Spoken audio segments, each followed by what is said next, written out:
Hello students, welcome back to my channel. मैं आज आपको 8th स्टैंडर्ड का हिस्ट्री का lesson number 12 India gains independence explain करने वाली हूँ। अभी Indian freedom struggle became extensive during second world war, मतलब जैसे सेकेंड वर्ल्ड वार चालू हुआ ना, तभी हमने सोचा कि इसका पूरा फ़ायदा हम उठाएंगे। तो इंडियन लीडर्स ने यही मतलब उनके लिए एक बहुत अच्छा सुनहरा मौका था कि ऐसा टाइम पे पूरा बोलते हैं ना जोर शोर कर लगाने का अपना इंडिया को फ्रीडम दिलाने के लिए। British ruler realised and started preparing various plans for granting independence to India. और इस बात का खबर उनको भी पता चल गया था ब्रिटिशर्स को, उनको ये बात का एहसास हो गया था अभी बहुत दिन तक हम यहाँ पे टिक नहीं पाएंगे, तो उन्होंने एक एक प्लान्स बनाना चालू किया। तो Indian national Congress was founded on principle of secularism. अभी हमारा देश को एक सेक्युलरिस्टिक डेमोक्रेटिक कंट्री के नाम से जाना जाता है। सेक्युलरिज्म का मतलब है हर किसी को, भले जाति, respective of their caste, religion, कोई भी हो, समझा, चाहे हिंदू हो या मुस्लिम हो, सिख हो, ईसाई हो, तो उनको भी वही सेम हक दिया जाना चाहिए। उनको भी पूरा वो हक मिलना चाहिए जो हिंदूस को मिलता है, क्योंकि हिंदूस मेजॉरिटी में था। लेकिन इसका मतलब ये नहीं कि जो माइनॉरिटीज़ हैं उनका हक छीना जाए। तो सेक्युलरिज्म का मतलब है कि सबको एक समान हक मिलना चाहिए, क्योंकि उन्होंने भी उतना ही फ्रीडम स्ट्रगल में पार्ट लिया था। माइनॉरिटीज़ हो, दलित्स हो, बोलते हैं ना, सब लोगों ने, मुस्लिम्स हो, सब लोगों ने इस फ्रीडम स्ट्रगल में पार्टिसिपेट किया था। तो जब इंडिया को फ्रीडम मिलेगा तो सबको पूरा हक उनका मिलना चाहिए इस देश में रहने का। To weaken this movement British adopted policy of divide and rule. तो ये जो चीज़ है ये ब्रिटिशर्स को देखा नहीं गया, तो उन्होंने एक पॉलिसी सोचा, मतलब देश में बोलते हैं ना फूट डालने का। तो उन्होंने डिवाइड और रूल करने का, तो उन्होंने मुस्लिम्स को भड़काने लगे कि तुम लोग माइनॉरिटीज़ में हैं तो पता नहीं कल जाके तुम्हें कोई तुम्हारा हक मिलेगा नहीं। और इसके वजह से एक नया एस्टैब्लिशमेंट, एक नया स्थापना हुआ मुस्लिम लीग के नाम से, समझा। और वो लोग उनके बातों में आ भी गए। मुस्लिम्स को जब बताया गया कि तुम्हें तुम्हारा हक से दूर रखा जाएगा, तुमको वो हक नहीं मिला जाएगा, तो वो लोग मान भी गए और उन्होंने अपना खुद का एक नया एस्टैब्लिशमेंट चालू किया, एक नया स्थापना किया जिसका नाम था मुस्लिम लीग। इन 1930 डॉक्टर मोहम्मद इकबाल, वो एक बहुत बड़े पोइट थे, बहुत वेल नोन पोइट थे, पोइट मतलब कवि थे।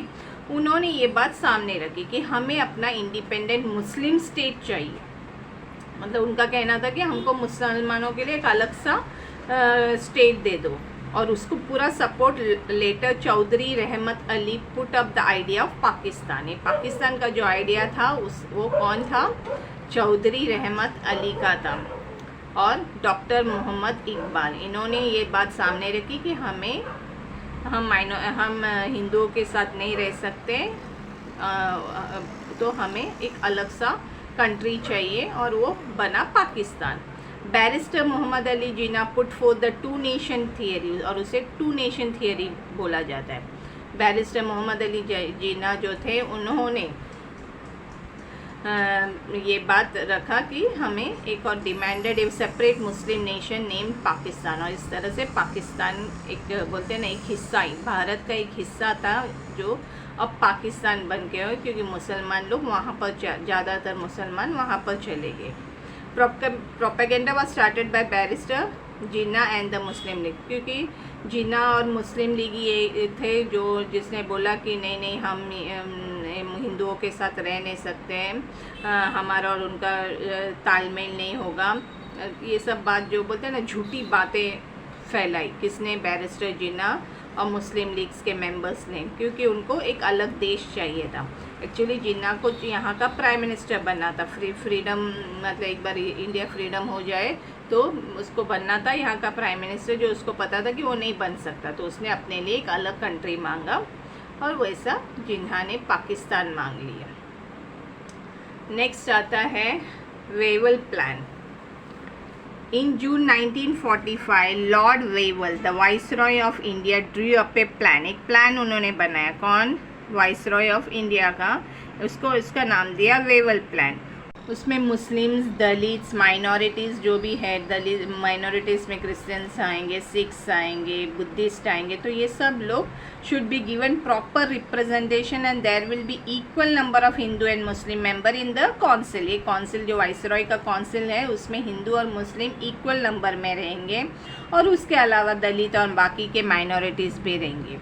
ए meeting of all political leaders was organised at Shimla, और ये मीटिंग कहाँ पे ऑर्गेनाइज हुआ? शिमला में, जहाँ पे सब पार्टीज़ के लीडर्स आए हुए, मतलब दलित के तरफ से किसी ने रिप्रेजेंट किया होगा, वैसे मुस्लिम्स के तरफ से मुस्लिम लीग की तरफ से कोई आया होगा, तो वैसा सब पार्टीज़ के लीडर्स आए हुए थे। और ये मीटिंग कहाँ पे रखा गया था? शिमला में।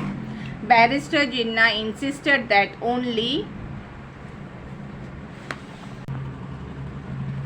the Muslim League should have the right to suggest name of Muslim representative, but the Congress opposed it, hence Wavell plan could not be successful। तो बैरिस्टर जिन्ना जो थे, जिसने अपना पाकिस्तान का डिमांड किया था, उन्होंने ये कहा कि मुस्लिम लीग का जो रिप्रेजेंटेटिव होगा वो मुस्लिम लीग का ही कोई तो नाम सजेस्ट करेगा, लेकिन कांग्रेस ने उस चीज़ को माना नहीं, और वैसे ये वेवल प्लान जो था वो सक्सेसफुल नहीं रहा, मतलब कामयाब नहीं हुआ। तो इस तरह से ये जो वेवल प्लान है वो बिल्कुल कामयाब नहीं हुआ, क्योंकि जिन्ना चाहते थे कि मुस्लिम लीग का ही कोई है जो मुस्लिम रिप्रेजेंटेटिव को भी सेलेक्ट करेगा। उसके बाद में आ जाता है cabinet mission.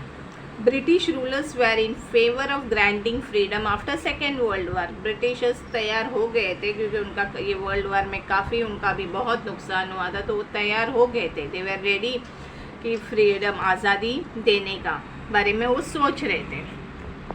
British prime minister, तभी के जो ब्रिटिश प्राइम मिनिस्टर थे Attlee, clarified the right of Indian people to draft their own constitution. अभी एक बार आज़ादी देने के बाद उन्होंने कहा कि जो भी कॉन्स्टिट्यूशन है वो आप लोग ही ड्राफ्ट करेंगे, मतलब इंडियन पीपल ही, मतलब इंडियंस जो रिप्रेजेंटेटिव है, तो वो ड्राफ्टिंग किसको दिया गया पता है ना? डॉक्टर बाबा साहेब अम्बेडकर को। उन्होंने हमारा कॉन्स्टिट्यूशन को ड्राफ्ट किया था।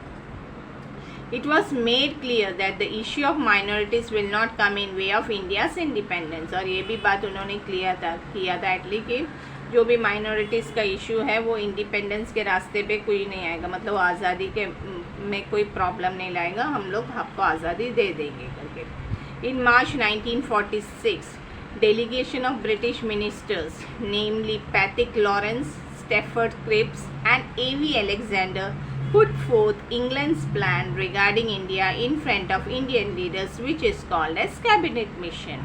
मतलब ये जो ये थे डेलीगेटर्स थे, कौन था उनका नाम? पैथिक लॉरेंस, स्टेफर्ड क्रिप्स और A.V. Alexander। उन्होंने अपना प्लान बता दिया और इंडियन लीडर्स के सामने रखा, और उसी को हमने कैबिनेट मिशन का नाम दिया।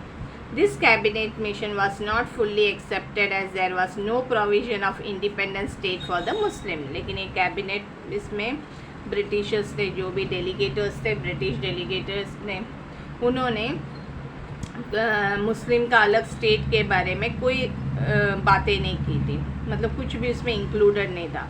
और जिसके वजह से जो मुस्लिम लीग है, जो लोग सोच रहे थे कि अलग पाकिस्तान बनाना है, अलग देश बनाना है मुसलमानों के लिए, वो उन लोग सेटिस्फाई नहीं, उन लोग खुश नहीं थे इस प्रस्ताव से। तो यहीं पे मैं रुक जाती हूँ, और बाकी का जो